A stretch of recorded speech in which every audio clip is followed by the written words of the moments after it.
Bapak Kardinal, selamat pagi. Selamat pagi. Salam jumpa kembali bersama kami dari Perkumpulan Strada. Kami hadir di sini bersama dengan tim. Ada Pak Wahyu dari Tangerang, SMP Strada Slamet Riyadi, ada Pak Ayadi dari kantor pusat, kemudian ada Mas Heri juga dari kantor Strada Pusat yang membantu kita pada pagi hari ini. Nah, kami sangat bergembira dan kami merasa bersyukur bahwa pada pagi hari ini bisa berjumpa dengan Bapak Kardinal untuk kita ngobrol-ngobrol sejenak dalam rangka menyambut HUT Perkumpulan Strada ke-99. Semoga berkenan untuk beberapa pertanyaan yang akan kami sampaikan, dan mudah-mudahan itu menjadi harapan kami, menjadi semangat kami untuk berkarya di Perkumpulan Strada dan di Keuskupan Agung Jakarta tentunya. Nah, saya akan mulai, Bapak Kardinal J. Kalau saya bisa menanggapi ya. Pasti bisa, dan saya yakin itu. Oke, kami punya 8 pertanyaan ya Bu ya. Banyak sekali ya Bapak Kardinal.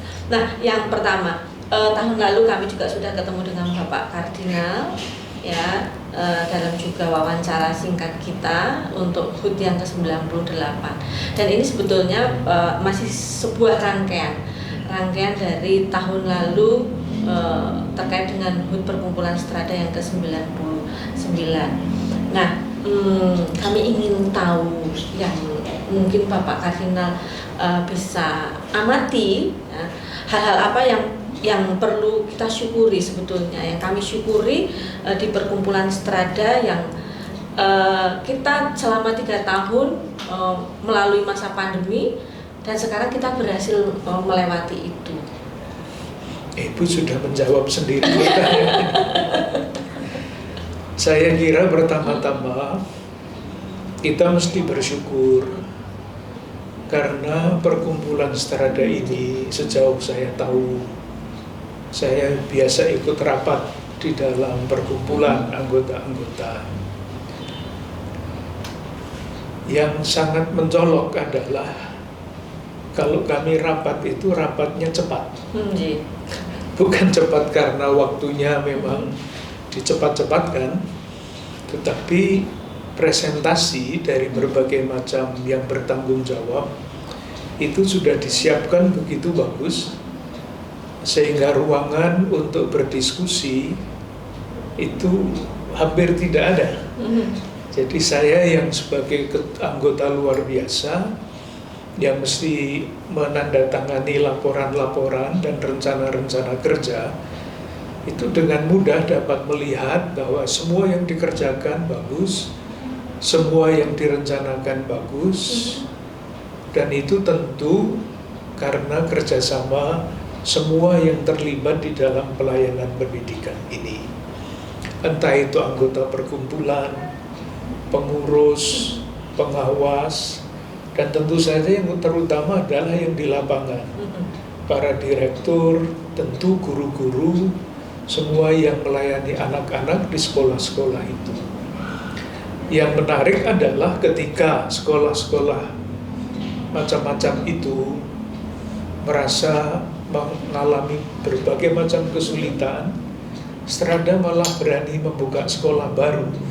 Itu bagi saya sesuatu yang menjadi tanda yang sangat jelas bahwa memang kehadirannya sungguh-sungguh berarti, bukan hanya bagi paroki, bukan gereja, tetapi bagi masyarakat.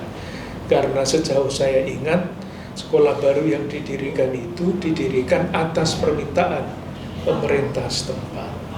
Itu yang pertama. Jadi bersyukur, berterima kasih kepada semua yang terlibat, baik di dalam perkumpulan maupun di lapangan, di sekolah-sekolah, dan tentu saja anak-anak ya. Kalau ada gurunya, tidak ada anaknya yang sungguh-sungguh rela dibina dengan semangat Strada, pasti tidak akan jadi juga. Itu yang pertama. Yang kedua, kalau diingat bahwa ini adalah ulang tahun yang ke-99. Ya, itu kan artinya Strada itu mulai pada tahun 1924. hampir 100 tahun yang lalu. Itu artinya kan sebelum Sumpah Pemuda ya. Jadi jauh, padahal perjalanan sejarah bangsa Indonesia ini kan begitu panjang ya. Saya ingat ada yang mengatakan Indonesia ini selama 350 tahun dijajah oleh Belanda dan Jepang. oleh Belanda dan Jepang, dan tidak bisa keluar dari penjajahan itu. Kemudian sesudah kebangkitan nasional tahun 1908 dan kemudian tiang yang kedua adalah Sumpah Pemuda, satu nusa, satu bangsa, satu bahasa, itu kan artinya bangsa Indonesia dipersatukan. Dan sesudah bersatu, sebelumnya itu terserak-serak. Sesudah bersatu, 17 tahun kemudian memproklamasikan kemerdekaan. Saya yakin langsung atau tidak langsung perkumpulan Strada yang memulai pendidikan pada tahun 1924 menjelang Sumpah Pemuda, sekali lagi ya, langsung atau tidak langsung pasti mempunyai peran di dalam ikut membangkitkan semangat kebangsaan dan semangat persatuan yang bermuara pada proklamasi kemerdekaan. Mungkin ini terlalu jauh, tapi jangan pernah dilupakan. Karena apa? Karena kalau kita hanya melihat yang sekarang, tidak melihat sejarah masa lampau, itu ada sesuatu yang kurang. Jadi kita mesti selalu ingat kepada para perintis, kepada para pendahulu kita yang ikut terlibat di dalam estafet menjaga visi dan misi Strada ini. Terlalu panjang ya? Betul. Luar biasa, Bos. Artinya memang kami berusaha untuk menghargai dan memang juga lalu menghayati nilai-nilai dari para pendahulu kami, Romo ya. Seperti itu. Nah, terima kasih. Luar biasa jawabannya Bu ya. Dan itu menjadi inspirasi bagi kita ya. Betul sekali. Nah, lalu masa pandemi selama 3 tahun itu tentunya menjadi tantangan terberat bagi dunia pendidikan, bukan hanya perkumpulan Strada tentunya, bahkan hampir semua pendidikan di Indonesia mengalami banyak kesulitan. Nah, tantangan terberat apa yang dihadapi oleh pendidikan Katolik menurut Monsinyur J, terutama perkumpulan Strada terkait dengan kesejahteraan bersama? Dan bagaimana solusinya menurut Pak Kavin? Solusinya kan tidak sekarang ya. Solusinya kan sudah kemarin-kemarin. Ketika periode pandemi itu, beberapa kali saya ikut rapat. Dan sekali lagi yang saya tahu, para pengurus, para pengawas, direktorat itu memikirkan sungguh-sungguh apa yang bisa dilakukan. Misalnya, sarana-sarana apa yang dulunya tidak ada yang harus diadakan supaya pembelajaran online itu dapat terlaksana. Itu kan tidak gampang, tidak siap untuk itu, tapi pelan-pelan dapat mengatasi itu. Itu saya tahu. Yang kedua, selain menghadapi tantangan-tantangan itu dengan segala macam usaha yang konkret, muncul kebiasaan untuk mengadakan misa setiap jam 12 siang. Ini kan sesuatu yang istimewa. Artinya sebagai orang beriman dalam keadaan sesulit apapun, dengan segala macam tantangan-tantangannya, dengan inspirasi iman, tantangan itu dapat menjadi kesempatan untuk melakukan sesuatu yang baik. Yang ketiga, saya kira sejauh dapat saya ingat, karena sekarang sudah lewat ya pandemi. Ya, sudah pada lewat. awal-awal masa pandemi itu kan para pengurus juga berpikir bagaimana ini karyawan-karyawati, guru-guru, karyawan-karyawan yang lain bisa dibantu supaya dapat menjalankan tugasnya dengan baik. Saya waktu itu bahkan sampai detail berpikir, kalau uang jalan pasti tidak diberikan karena memang tidak Tidak berjalan. berjalan. Tetapi salah satu diskusi detail waktu itu, apakah uang yang biasanya diberikan untuk snack itu diberikan apa enggak? Detailnya begitu itu. Dan sejauh saya ingat, keputusannya harus diberikan karena itu hak karyawan. Ya, betul. Diberikan apa enggak? Diberikan. Nah, itulah. Itu salah satu keputusan Diberikan. konkret. Betapa para pengurus, pengawas, dan direktorat itu sungguh-sungguh memikirkan semua yang menjadi mitra di dalam pelayanan pendidikan ini. Yang berikutnya lagi, sekian persen dari siswa-siswa kita itu berasal dari keluarga-keluarga yang katakanlah bagaimana ya, kurang beruntung. Dalam arti tidak mempunyai keleluasaan untuk menyekolahkan anaknya dan sebagainya. Saya kalau tidak salah ingat, dan saya yakin saya tidak salah, direktorat itu sangat memperhatikan keluarga-keluarga yang dalam pandemi orang tuanya kehilangan pekerjaan, memastikan bahwa anak-anaknya tetap bisa sekolah. Nah, itu kan dahsyat Ibu ya, sampai sedetail itu. Padahal bukan satu sekolah, tapi 73 waktu itu. 3 sekolah. Ini pasti kalau bukan bukan pribadi-pribadi yang bukan hanya didorong tetapi diinspirasikan oleh cita-cita pendiri dan tentu saja oleh semangat Gereja Katolik. Pelayanan pendidikan bukan pendidikan mencari uang, tetapi uang perlu, tetapi demi pelayanan bukan demi keuntungan. Ini susah dibayangkan. Dan saya tahu betul di dalam rapat-rapat itu ya sekurang-kurangnya para pengurus, para pengawas, anggota, direktorat. Saya belum pernah ikut rapat kepala sekolah. Mungkin sekali-sekali. Tapi yang di direktorat, di perkumpulan saya selalu ikut sekurang-kurangnya setahun 2 kali. Saya bisa melihat bahwa angka-angka yang dipresentasikan, saya ikut rapat 2-3 jam selesai. Dan tinggal mengatakan karena semuanya bagus, saya setuju. Yang bekerja di balik itu berapa jam dia lewatkan untuk itu, berapa tenaga dia curahkan dan sebagainya. Dan tentu keluarga-keluarga dari ibu dan bapak-bapak yang ada di situ dan di sekolah-sekolah itu juga ikut berkorban. Jadi pengorbanan-pengorbanan bersama dijadikan satu menjadi pupuk bagi kesuburan sekolah Strada. Kan tidak ada yang hancur lebur kan selama masa pandemi? Tidak ada. Nah, makanya tidak ada. Jadi itu artinya langkah-langkah yang dipilih untuk menanggapi tantangan itu semuanya berhasil, baik tentu dengan dukungan dari pemerintah ya, betul. pasti.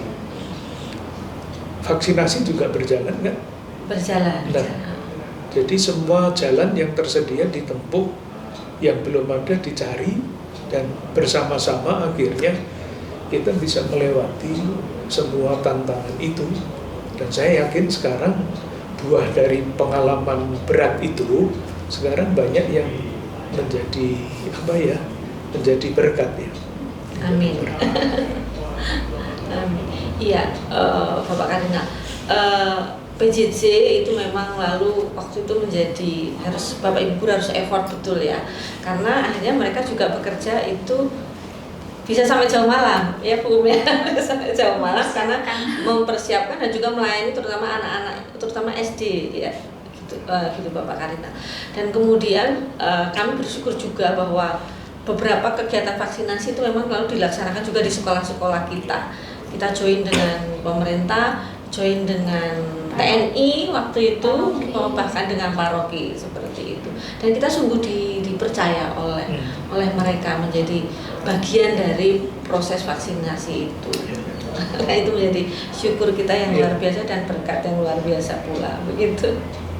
Oke, untuk berikutnya kita tahu bersama nih Bapak Karina bahwa perkumpulan Strada adalah milik Keuskupan Agung Jakarta. Dan itu kami juga dengan orang tua selalu begitu, bahwa perkumpulan Strada adalah milik Keuskupan Agung Jakarta. Bagaimana kita harus melestarikan, bagaimana bahwa keluarga-keluarga Katolik punya peran mendidik menyekolahkan putra-putrinya di sekolah Katolik. Nah, hal apa yang sebetulnya bisa ditawarkan oleh Keuskupan Agung Jakarta sebagai pemilik untuk menjawab tantangan pendidikan pasca pandemi ini, begitu Bapak Kardinal? Iya, mungkin istilah itu Ibu ya, saya nggak tahu apakah betul apa enggak ya, apakah tepat apa enggak, milik. Milik, oke. Apa? Iya, semuanya kan milik Tuhan ya. Milik Tuhan.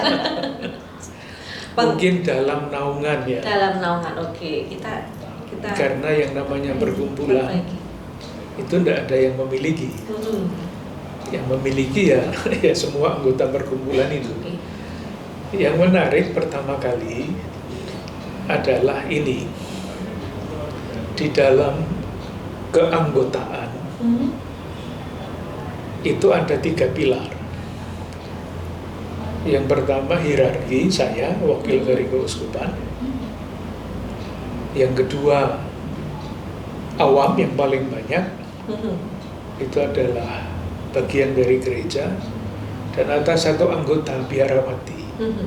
Jadi 3 pilar, hierarki, religius dan awam.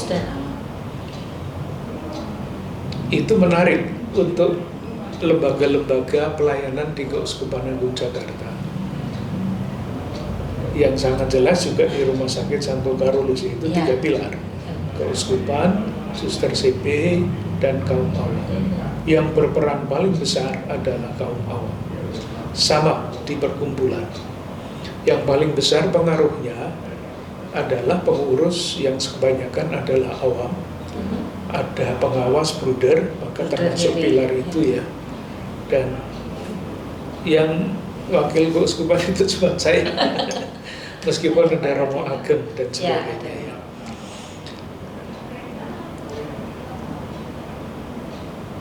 Bagi saya itu adalah kekayaan yang paling dasar. Jadi itu adalah cermin wajah gereja. Ada hierarki, ada religius, ada awam. 3 unsur di dalam gereja. Sehingga karya ini lengkap adalah karya gerejani. Tadi pertanyaannya apa? Nah, sebagai ini Keuskupan Agung Jakarta menaungi perkumpulan Strada. Nah, sementara ini kan kita sudah melewati pasca pandemi di Bapak Kardinal, tapi juga ya saya kira juga masih proses ya, karena belum disebut sebagai endemi begitu. Nah, tantangan apa yang akan kita hadapi untuk hal tersebut? Nah, tantangan-tantangan yang paling utama menurut saya adalah ini. Tapi saya ambil yang baik-baik dulu ya Mbak ya, bukan yang tantangan. Yang juga saya kagumi, jujur saya mengatakannya, adalah bagaimana direktorat bersama-sama dengan perkumpulan itu mengelola, jadi mengembangkan tata kelola lembaga pendidikan yang sekolahnya berjumlah 74 sekarang. Mengelola satu sekolah itu beda dengan mengelola 74 sekolah. Sedemikian rupa saya itu ya kagum, saya sangat menghargai, sehingga kalau ada orang yang bertanya kepada saya bagaimana pendidikan Katolik, katakan lihat Strada, silahkan studi banding ke Strada, ketemu sama direktoratnya, ketemu sama pengurusnya, pengawasnya, silakan belajar di situ. Dan saya dengar ada banyak lembaga-lembaga pendidikan yang memang belajar di situ. Iya, datang ke kantor. Nah, ada yang bahkan sampai 2 hari studi banding di situ. Yang Surabaya waktu itu sampai 2 hari, Suster Sang Timur sebenarnya juga 2 hari. Itu kan nasional. Masih disuguhi makanan enak lagi. Bukan hanya ilmunya yang diberikan, tapi suguhannya juga menarik. Saya kira semua yang menjadi tantangan ke depan itu bukan hanya tantangan pendidikan, tapi pertama-tama tantangan kemanusiaan.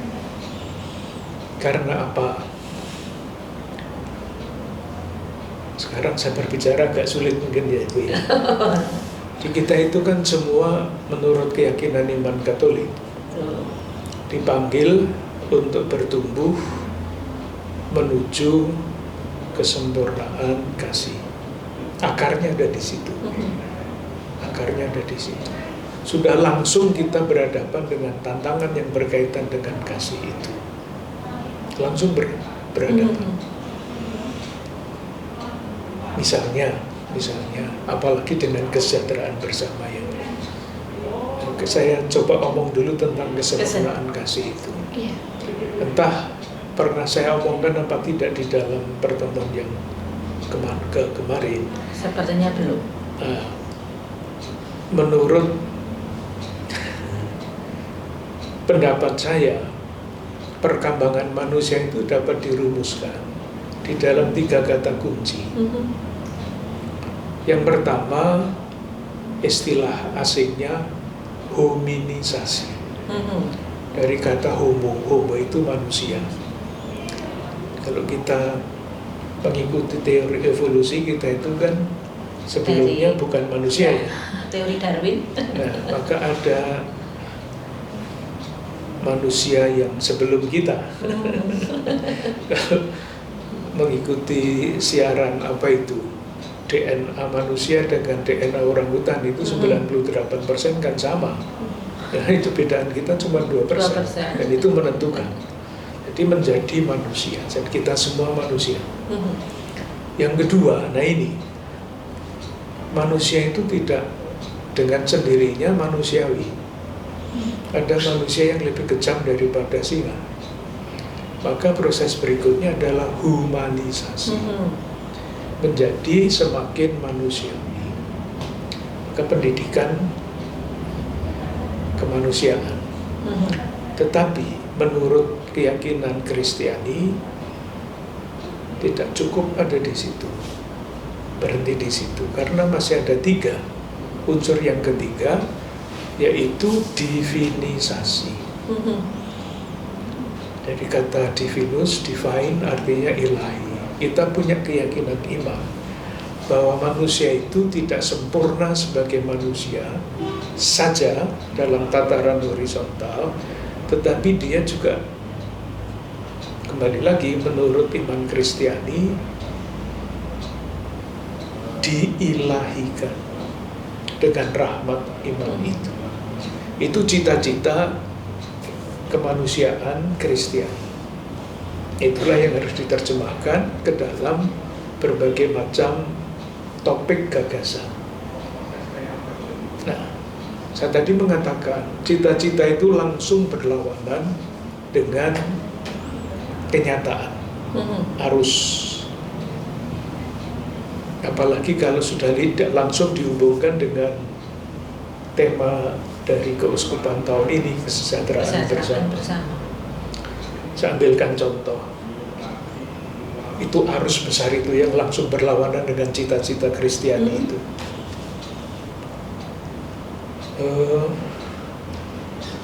Kekerasan itu langsung berlawanan dengan semangat Kristiani, pasti. Semangat kasih, pasti. Tetapi kita bisa mengamati juga kata-kata baru yang muncul dan sekarang banyak digunakan. Saya ambilkan contoh. Ada istilah yang bagus, trias politika. Trias politika. Negara itu pilarnya adalah legislatif, eksekutif, yudikatif. Bagus kalau ini berperan semuanya bagus, negara kita sejahtera dan orang-orang itu bisa berkembang. Humanisasi itu bukan hanya wadah tetapi juga kesejahteraan fisik dan sebagainya. Sekarang muncul istilah trias koruptika. Korupsi mengerikan sekali. Dan yang korupsi itu adalah satu, tidak sedikit pejabat-pejabat eksekutif Yang terakhir ini, hari-hari terakhir ini berapa bupati wali kota? Ya, bupati wali kota ya. Satu. Di lingkungan yudikatif, Hakim Agung juga ditangkap. Di lingkungan legislatif, berapa banyak anggota DPR RI, DPRD yang ditangkap oleh KPK. Ini langsung berlawanan dengan arus yang ingin kita bangun, menjadi semakin manusiawi itu semakin jujur, semakin tulus, semakin berpikir tentang kebaikan bersama. Tapi yang mestinya memberi contoh kepada kita pada begitu. Dan itu disiarkan hampir setiap hari di koran, di televisi, di radio. Dan di media sosial. Media sosial itu yang namanya trias koruptika. Kata yang baru saya baca di koran. Yang kedua, kata baru yang kedua yang banyak dipakai, flexing. Oh iya. Flexing itu pamer. Pamer, ya, pamer yang dimiliki kekayaan. Pamer kemewahan. Itu langsung berlawanan, arus itu deras sekali. Langsung berlawanan dengan cita-cita pendidikan, memanusiakan manusia. Pertanyaannya adalah orang zaman sekarang itu mengukur martabatnya dengan apa? Dengan merebaknya flexing, jelas sekali orang mengukur martabat kemanusiaannya hanya dengan tas yang dia pakai. Tasnya harganya 500 juta. Itu martabatnya. Itulah yang dipamerkan. Adakah yang memamerkan atau mempertunjukkan kejujuran? Ada, tetapi tidak pernah diberitakan. Tetapi kata itu baru itu muncul, flexing. Dulu tidak dikenal 10 tahun yang lalu kata itu. Itu artinya arus deras lain itu langsung berlawanan dengan cita-cita pendidikan Katolik. Kata yang ketiga, mafia. Itu bukan bahasa Indonesia, itu bahasa Italia. Ya. Itu adalah kelompok orang-orang yang dengan kekerasan, dengan senjata melawan pemerintah, menyelundupkan narkoba, segala macam, judi dan sebagainya. Dulu tidak ada. Sekarang ada mafia. Mafia apa? Mafia tanah, mafia pengadilan, mafia beras, mafia minyak goreng, kita. Segala macam hal ada mafianya. Mengerikan sekali. Jadi tantangan besar ya. Dari satu pihak kita mempunyai visi dan misi, cita-cita dasar manusia menurut keyakinan iman Kristiani yang ingin dicapai lewat pendidikan.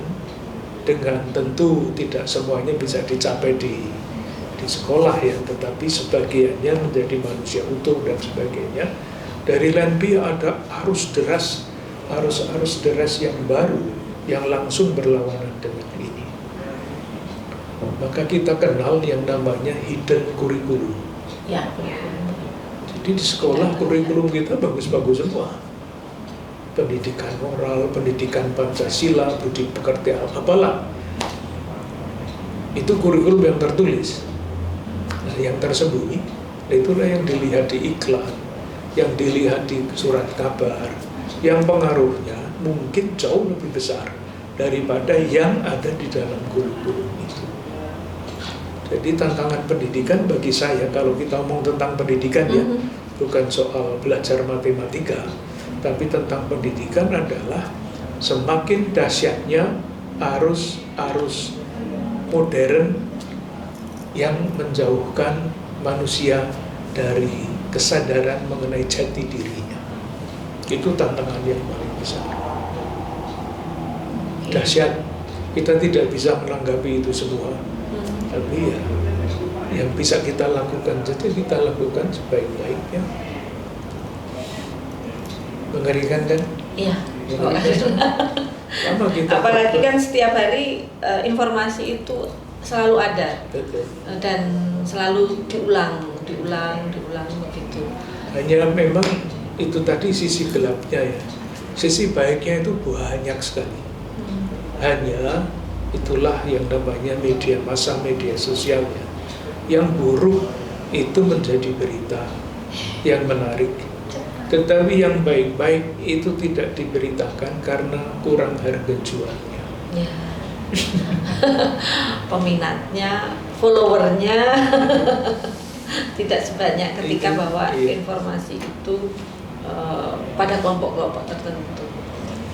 Ya, ini mungkin menjadi juga PR kami begitu ya Bapak Kardinal ya.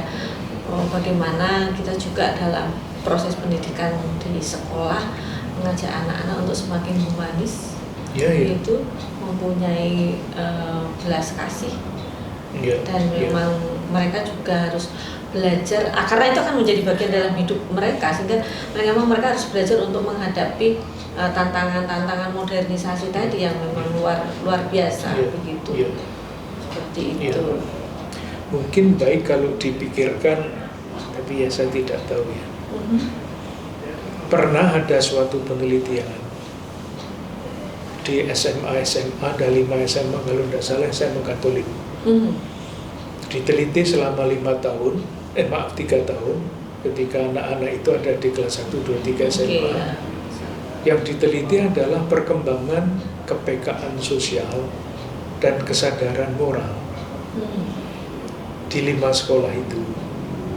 Nah, 3 tahun selesai, dilaporkan bahwa sekolah A ini kesadaran sosial dan kepekaan moral paling berkembang dibandingkan dengan 4 yang lain.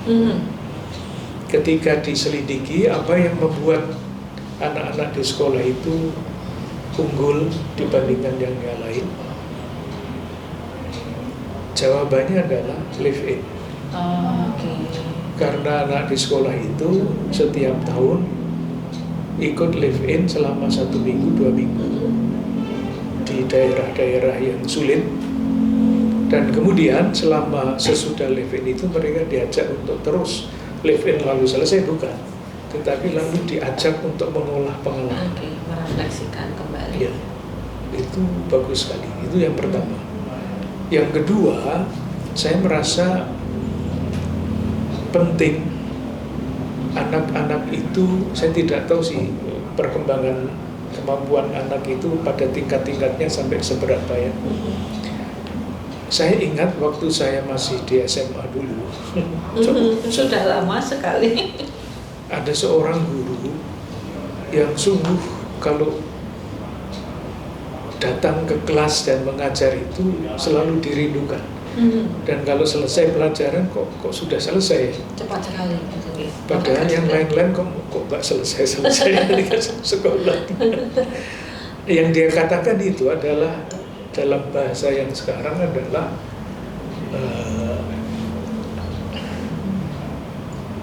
yang bermuara pada analisa sosial. Jadi dia guru sejarah.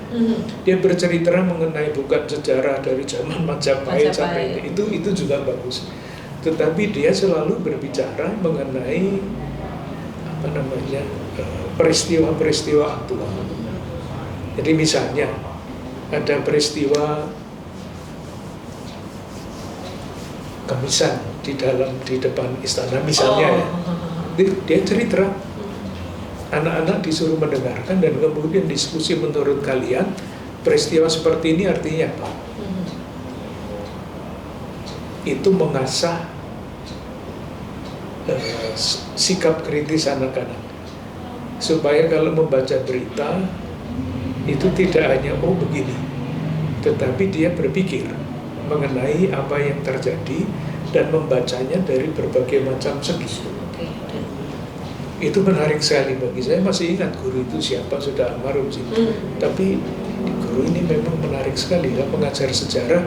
Ada guru yang dari dulu saya masih papan tulis ya, kiri atas sampai kanan bawah itu suruh menyalin apa yang dia tulis. Tulisan penuh. Tapi itu sangat bagus menurut saya, dan itu pernah saya baca di surat pembaca. Surat pembaca di Jogja, Kedaulatan Rakyat zaman itu. Sekolah SMP itu menulis surat pembaca dengan judul kalau tidak salah kira-kira begini: eksploitasi perempuan. Anak SMP. Itu anak SMP. SMP. Ya, betul. Ternyata waktu itu saya lalu pergi ke sekolah itu karena waktu itu rumah saya masih dekat di sini. Saya temui gurunya. Ini ada cerita bahwa anak-anak bisa menulis begini.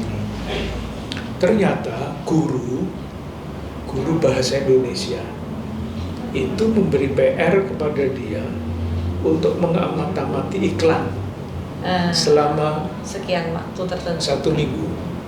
Iklan makanan, iklan sabun, iklan apa saja. Kesimpulan mereka itu, sesudah 1 minggu pengamatan, anak-anak dikumpulkan, diajak refleksi, dituntut. Kesimpulannya, iklan-iklan kecantikan itu mengeksploitasi perempuan. Itu kan dahsyat sekali anak SMP. Anak SMP. Menjadi kritis karena diajari. Jadi kalau melihat iklan langsung tertarik mau beli, enggak. Tetapi iklan itu pasti menipu kan. Ya. Dianalisa dulu faktanya apa. Itulah, maka hal-hal seperti itu di dalam situasi kehidupan yang semakin kompleks, daya kritis sesuai dengan tahapan usia itu menjadi sangat penting. Judulnya memang analisa sosial, ya, tetapi bisa saja itu dijalankan dengan sangat sederhana seperti ini. Anak SMP tahu, bisa menangkap, dan pasti yang bisa mempelajari anak SD itu kemampuannya ukurannya berapa, SMP berapa itu ya para ahli pendidikan ya. Kalau itu bisa dilatih, saya yakin akan membekas pada diri para peserta didik. Ya, oke. Luar biasa. Dalam sekali, Bu. Karina bisa menjelaskan dengan panjang lebar bahwa memang semakin tidak mudah tantangan pendidikan kita ke depan begitu. Sementara anak-anak kita adalah generasi milenial. Itu menjadi PR kami juga. Dan bagaimana sebetulnya lalu kami menjadi merasa tersentuh bahwa kami juga harus sebagai pendidik harus membekali anak-anak untuk analisis sosial, berpikir kritis dari usia masih sangat muda seperti itu. Dan yang paling penting itu teladan itu. Akhirnya teladan itu. Pasti anak-anak ingat dulu bapak guru ini, ibu guru ini. Dan akan diingat biasanya seumurnya, seumur hidupnya begitu. Siapa guru yang memang terkesan, siapa guru yang memang menarik untuk dia mungkin sebagai pribadi atau mungkin sebagai kelompok. Jarang biasanya sebagai kelompok, lebih cenderung bahwa itu membekas sebagai pribadi. Oke Bapak Kardinal, saya teruskan untuk berikutnya karena kita punya 8. Saya pikir sudah selesai. Nah,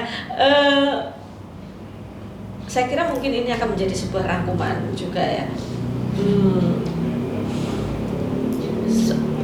Perkumpulan Strada punya visi misi, punya rencana strategis yang cukup visioner. Nah, menurut Bapak Kardinal sebetulnya di mana sih letak strategis dan visioner dari Perkumpulan Strada itu sendiri sebagai lembaga pendidikan yang dinaungi oleh Keuskupan Agung Jakarta untuk menghadapi tantangan pendidikan di pasca pandemi ini. Jadi memang dari letak strategisnya dan visionernya itu di mana? Sepanjang mungkin Bapak Kardinal mengamati, mungkin juga karena terlibat dalam rapat-rapat dengan direktorat ataupun juga dengan pengurus. Itu harus ditanyakan ke Romo Bey. Tanya ke Romo Bey. Romo Bey itu selalu mengirimi saya macam-macam pemikiran beliau tentang pendidikan. Dan sekarang beliau kan masih diminta untuk terus mendalami ilmu pendidikan ya, kependidikan. Moga-moga nanti bisa melahirkan macam-macam gagasan baru dalam rangka pembaharuan Strada. Saya sendiri berpikirnya sederhana sekali Bu ya. Saya tidak pernah berpikir mengenai konsep strategis dan sebagainya. Dan itu bukan wilayah saya. Tetapi dasarnya adalah ini. Dasarnya pendidikan itu dalam bahasa asing, bahasa Latin kan educatio, education. Itu akar katanya dalam bahasa Latin ada dua, ex dan ducere. Artinya memimpin orang keluar. Seperti Musa dulu memimpin umatnya keluar dari tanah Mesir menuju tanah terjanji. Dari perbudakan menjadi orang merdeka. Dari padang gurun masuk ke tanah yang mengalir susu dan madu. Itu prinsip pendidikan. Membebaskan orang dari ketertutupan, membebaskan orang dari tanda petik kebodohan, membebaskan orang dari egoisme, menjadi manusia yang sosial dan sebagainya. Itu intinya menurut saya. Nah, di pendidikan dia itu mendapat apa? Saya bicara suci ya. Bicara saya. Ketika Musa memimpin umat Allah keluar dari Mesir menuju tanah terjanji, itu tidak hanya memasukkan begitu saja lalu terserah kamu hidup sendiri dan sebagainya. Enggak. Sesudah keluar dari Mesir, peristiwa berikutnya apa? Gunung Sinai. Di situ Musa menerima 10 perintah Allah, baru 10. Karena apa? Waktu itu orang masih di padang gurun, tidak perlu aturan banyak. Tetapi aturan itu menentukan.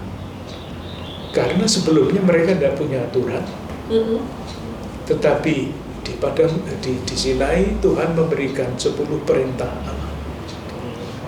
10 perintah Allah itu diinternalisasikan di dalam lingkungan jemaat. Umat yang dia pimpin itu. Supaya bersiap-siap dengan aturan-aturan itu nanti menjadi bangsa yang akan menjadi tanda petik terang bagi bangsa-bangsa lain. Moga-moga tidak terlalu sulit. Ini bahasa kitab suci. Kitab suci, perjanjian lama. Ya. Umat Allah perjanjian lama itu kan hidupnya berkembang.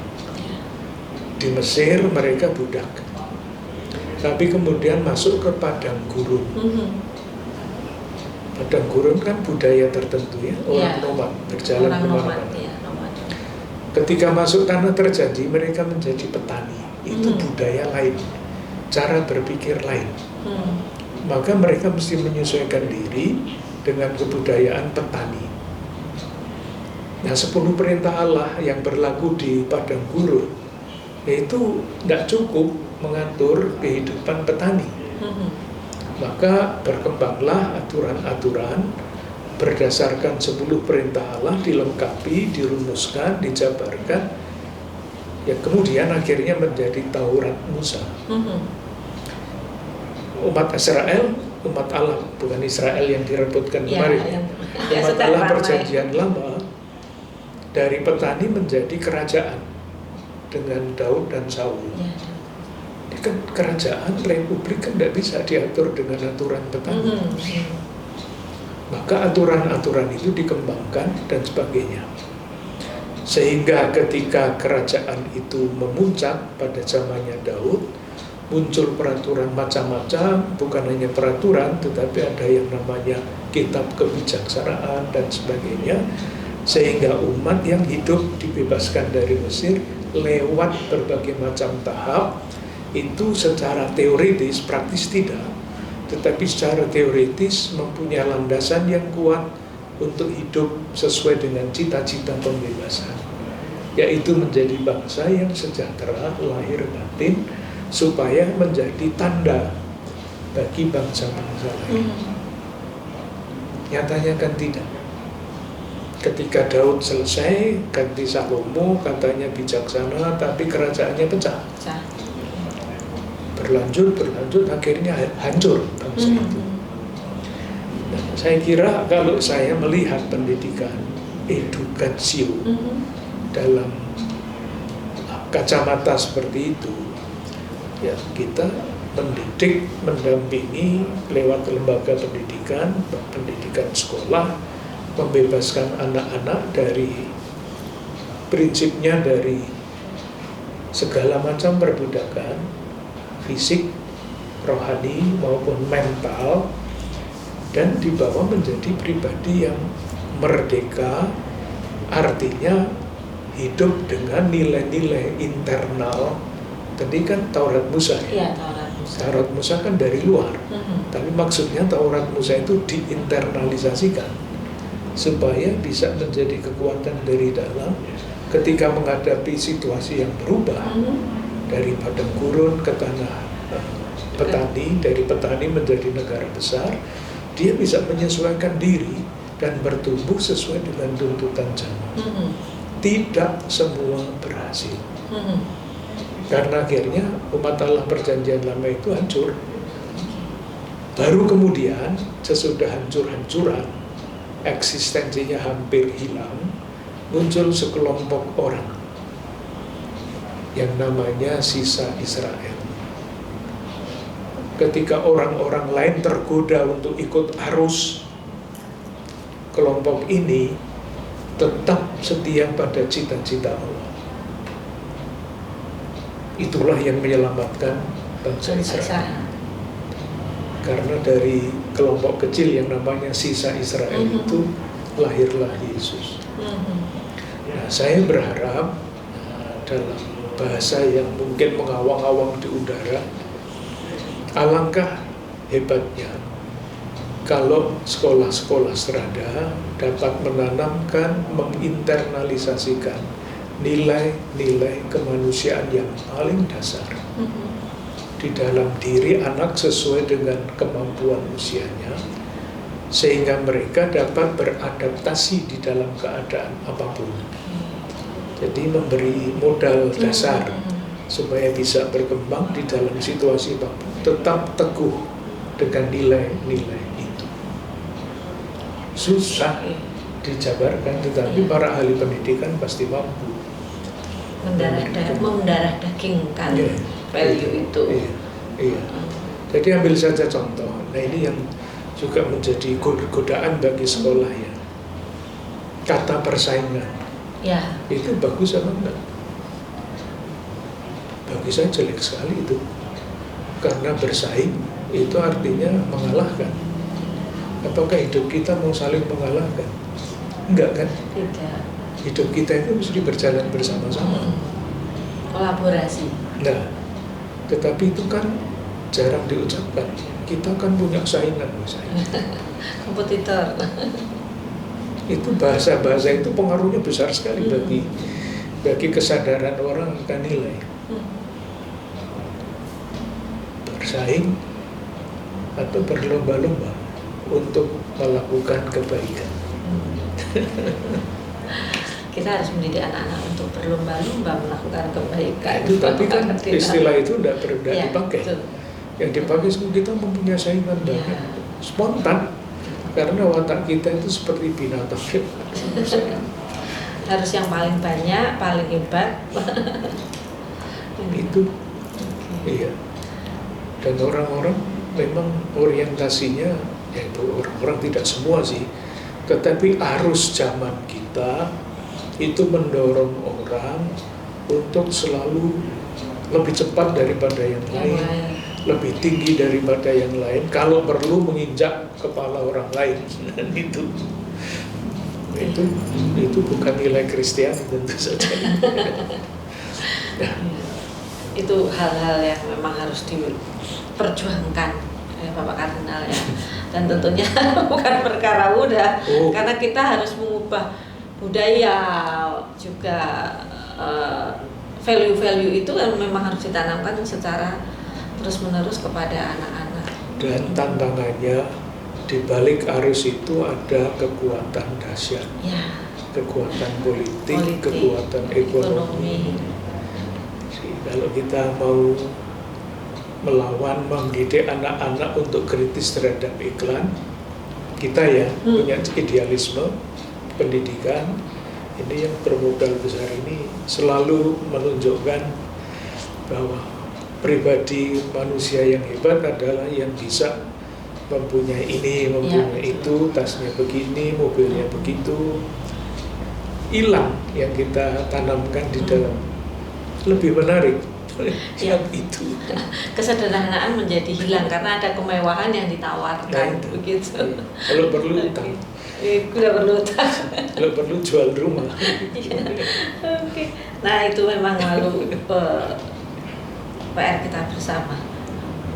Dan tentunya untuk Indonesia juga. Oh iya. Untuk mendidik generasi muda. Baik Bapak Kardinal, luar biasa. Saya jadi merinding. Bagaimana saya berpikir mendidik anak-anak lalu bagaimana? Saya sih selalu berpikir begini, Bu ya. Kita berusaha untuk membuat cakrawala yang luas. Tapi kan kita tidak mungkin menanggapi segala macam itu. Kita itu siapa? Sekolah Strada, sekolahnya cuma 74. Ya. Yang muridnya segini. Dan sangat diturukin. Penduduk Indonesia katakanlah 200 sekian juta. Itu bisa apa? Meskipun demikian, kita mesti tetap yakin bahwa dalam perspektif besar itu kita menawarkan nilai-nilai yang kita yakini.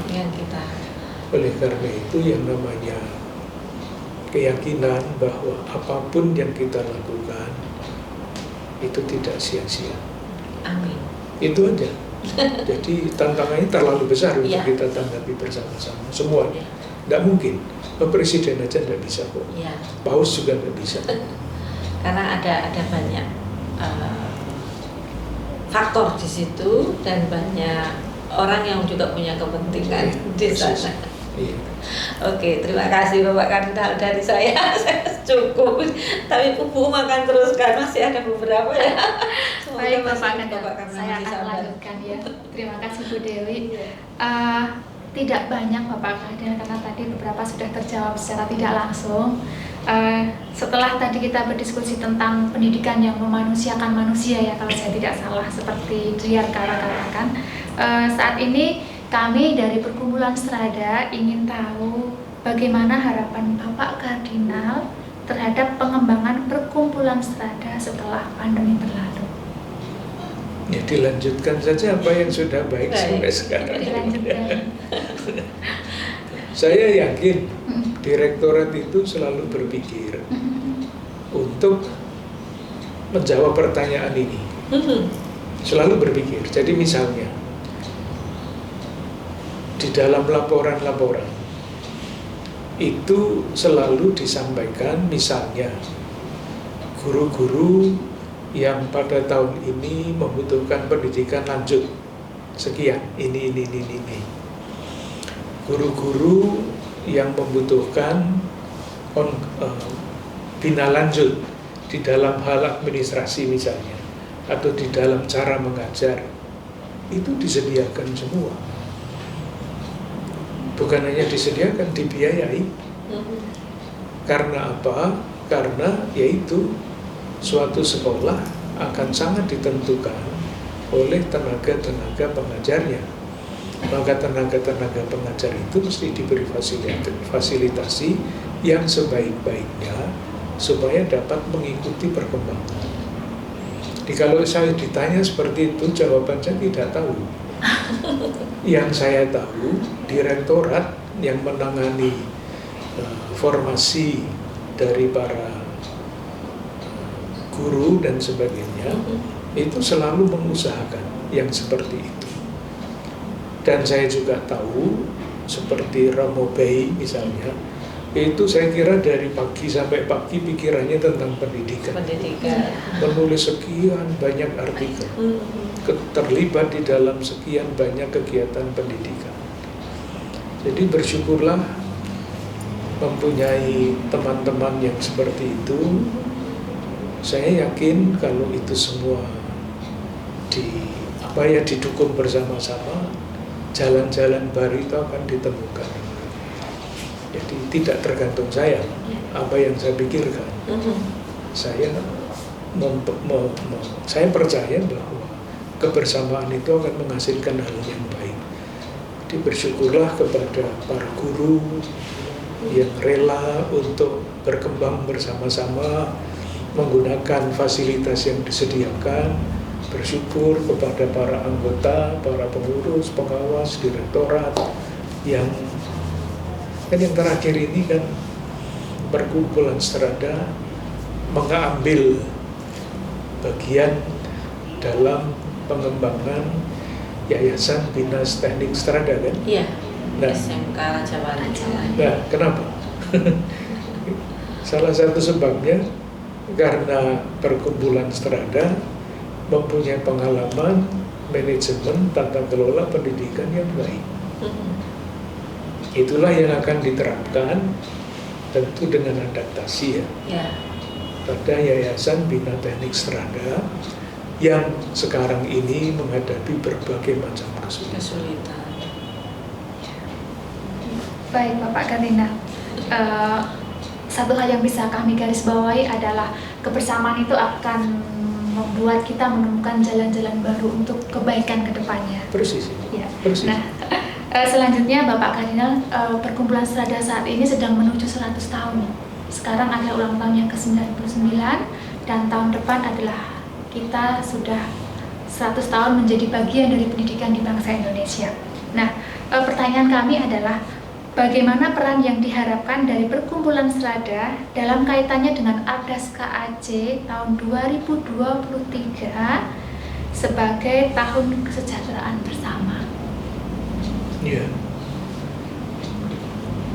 Sebetulnya bisa semua dikembalikan kepada jurus dasar itu ya.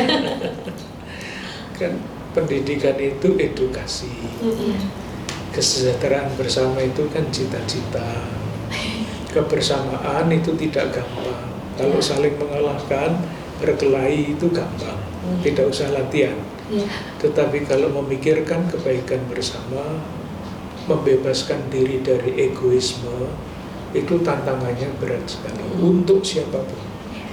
Untuk saya sama, untuk orang dewasa sama, apalagi untuk anak-anak. Jadi kebaikan bersama suatu slogan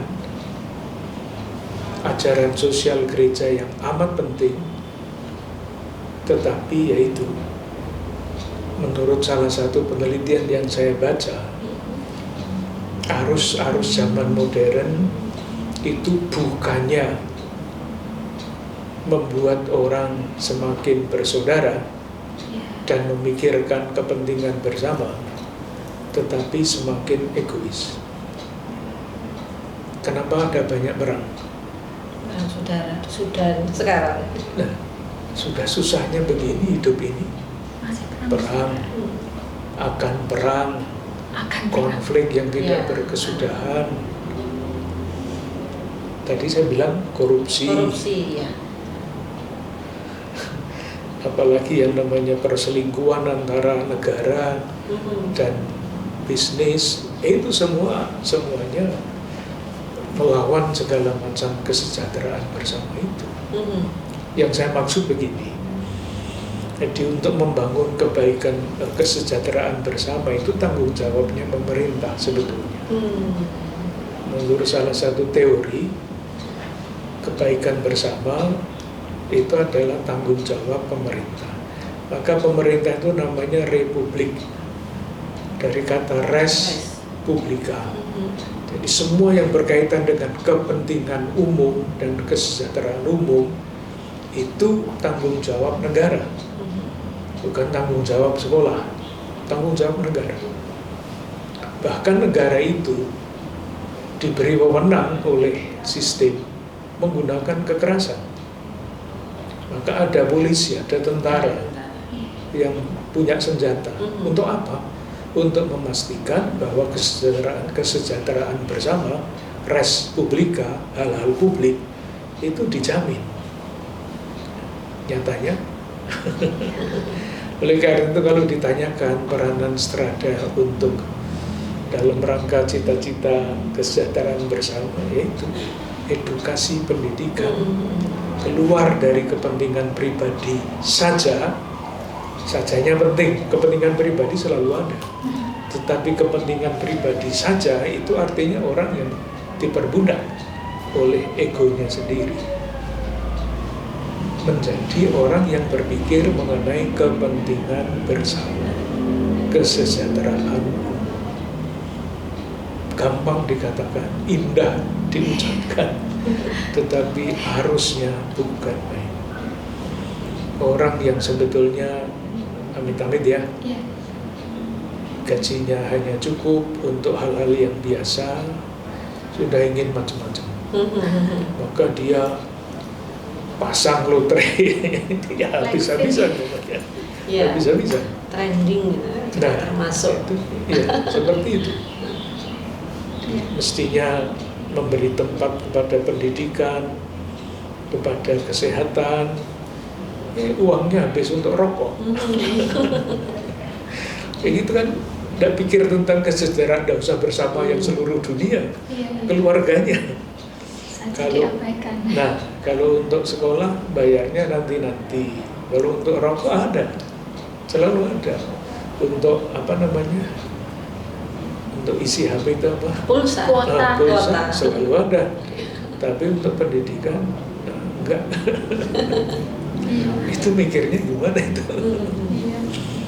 Baik Bapak Ganila, tadi dikatakan bahwa sebetulnya kesejahteraan bersama itu adalah tanggung jawab negara. Namun dalam hal ini kami ingin menanyakan peran nyata apa yang bisa dilakukan oleh KAJ untuk kesejahteraan bersama, terutama kesejahteraan di dalam pendidikan anak bangsa. Kita bicara berdasarkan teori, Bu ya. Iya. Jadi salah satu teori itu mengatakan begini. Itu saya omong atas dasar nota pastoral dari Konferensi Wali Gereja Indonesia. Tahun 2004 itu Konferensi Wali Gereja Indonesia mengeluarkan satu nota pastoral kecil. Judulnya menarik, Keadaban Publik, titik 2, menuju habitus baru bangsa. Ya, kata kuncinya adalah keadaban publik, bukan kebaikan bersama. Berbeda. Nah, keadaban publik itu pilarnya 3, negara, bisnis, dan masyarakat warga. Itu 3 pilarnya. Kalau negara menjalankan fungsi utamanya dengan baik, fungsi utama yang baik untuk negara tadi saya katakan adalah kesejahteraan bersama atau kebaikan umum. Tapi negara tidak bisa berjalan sendiri kan? Ada bisnis, perusahaan keuangan dan pabrik dan sebagainya, pokoknya bisnis. Supaya keadaban publik itu terwujud, lembaga-lembaga bisnis yang bergerak di dalam pasar itu harus berpegang pada etika bisnis, namanya fairness. Jadi fairness itu misalnya tidak melaporkan laporan pajaknya 2 macam, misalnya itu tidak fair. Tidak memberi gaji kepada karyawannya dengan baik, jadi kan tidak memeras sedikit-sedikitnya dan sebagainya, kecuali kalau memang tidak mampu ya. Yang ketiga adalah masyarakat warga. Ini prinsip hidupnya adalah saling percaya. Jadi contoh kalau negara sudah jelas ya, dia membuat undang-undang, dia membuat peraturan, bahkan menjaga keamanan tentara dan polisi dan sebagainya. Kalau bisnis ya iya, jadi tidak memalsukan produk dan sebagainya, membayar pajak yang adil sehingga pajaknya bisa dipakai untuk kepentingan kebaikan bersama.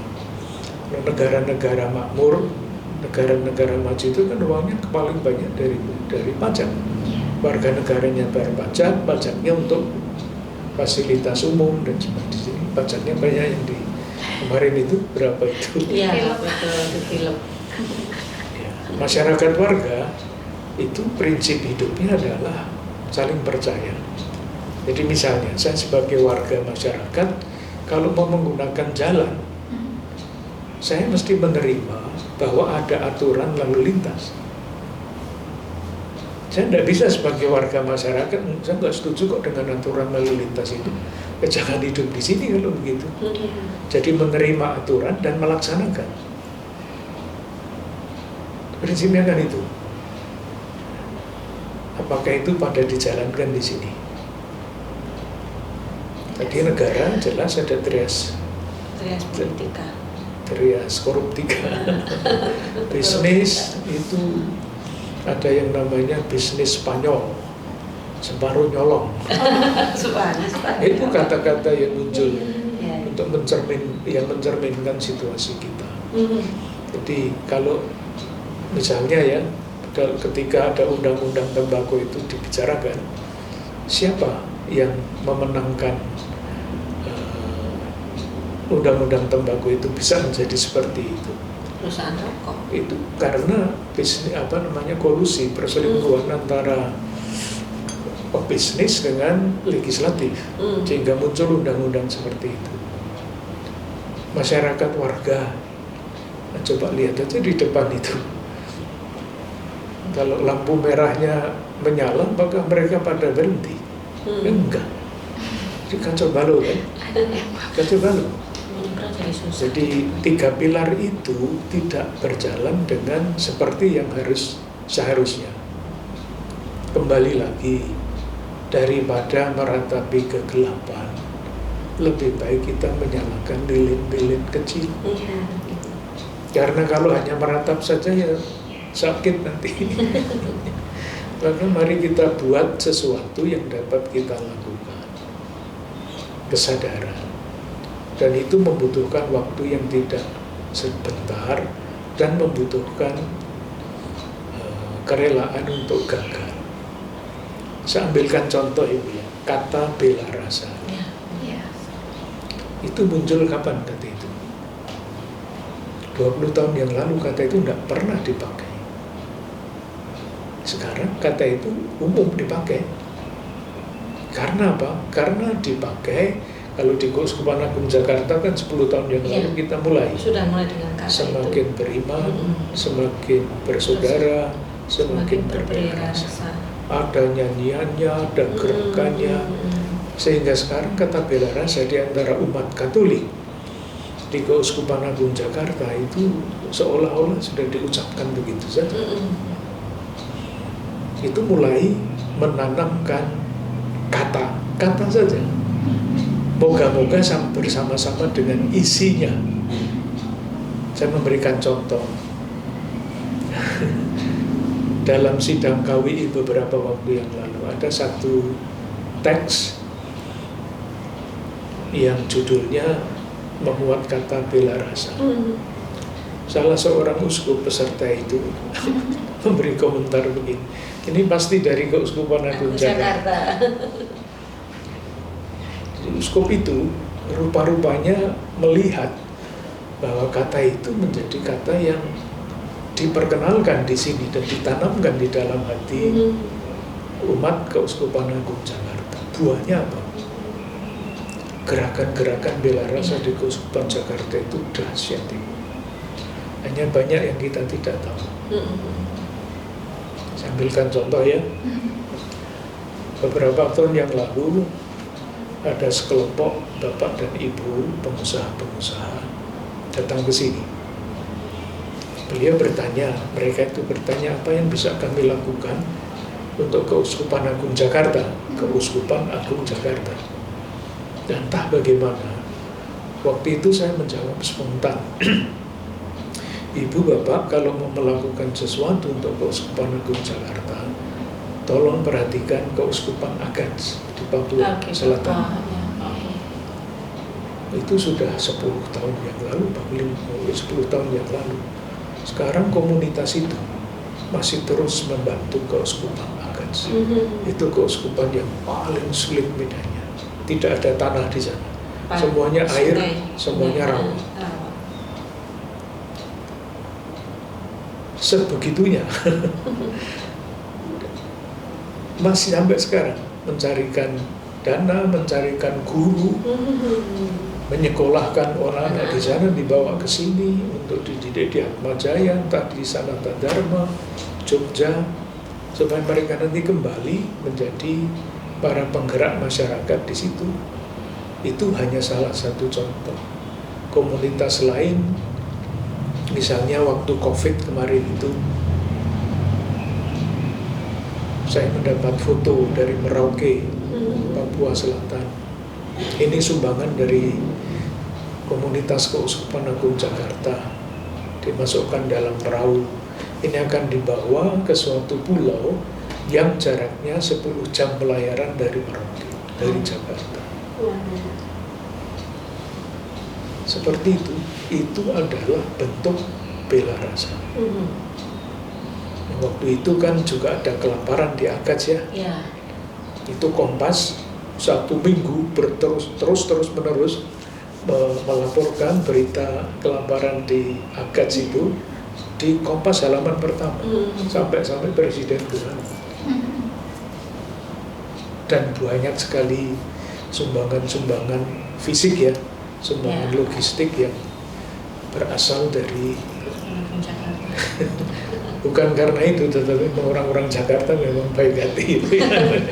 Kuat dalam berbela rasa. Kuat sekali. Kuat sekali. Ya. Berarti Bapak Kardinal, meskipun arus yang tadi kita katakan itu sangat kuat, tapi ternyata masih banyak juga orang-orang yang berbela rasa dan nyata ya, berbela rasanya nyata untuk kita semua ya. Seperti tadi Bapak Kardinal katakan, kepeduliannya bukan lagi tentang KAJ, tetapi sudah nasional, keluar ya, sudah keluar ke itu tempat salah yang sangat satunya berbeda. ya, salah satunya. Mengapa di Keuskupan Agung Jakarta itu mendirikan bakat Badan Amal Kasih Katolik. Ya. Ini kantornya di situ. Mengapa? Salah satu sebabnya kepentingan itu banyak sekali. Orang mencari dana di Keuskupan Jakarta itu banyak sekali. Sementara itu, komunitas-komunitas agama yang lain yang semuanya sudah mempunyai itu badan amal itu, seperti Basnas dan Zakat nasional. Hanya Gereja Katolik yang tidak punya.